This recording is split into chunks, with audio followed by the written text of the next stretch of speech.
I felt like an emotional wreck this week. And then I woke up this morning to news of the President and First Lady's diagnosis with COVID-19. And I had to ask, how do I feel about this?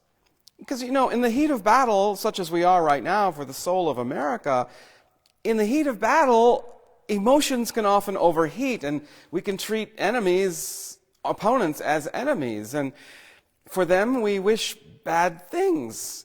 Because, we wonder why bad things happen to good people, but we're often pretty sure why bad things happen to those we consider bad people. So I simply want to acknowledge that hearing the news of the President's COVID diagnosis is more complicated than an automatic response to human suffering. So it is therefore with much thought and sincere intention that I offer a prayer for the healing of the President, Mrs. Trump, Hope Hicks, and all others exposed by the careless treatment of this real disease as a hoax. I do not wish suffering upon any member of the administration and pray that if they are telling the truth, this will help change their attitudes toward frightened, sick, and dying people in America, whether they're in a blue state or a red state. If they're telling the truth, and wow, isn't it sad to think that's even a thought on our minds? I mean, it's terrible to imagine that this could be a cynical ploy for sympathy, but sadly, from someone who has told more than 20,000 lies, it's not a ridiculous thought. Why does someone who's been called out for acting like a bully on national TV, what do?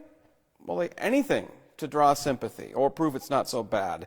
And yet I really don't want to wander down Conspiracy Alley or stand on the corner of This Is What You Get Street, and maybe it's all those broken Ten Commandments Avenue.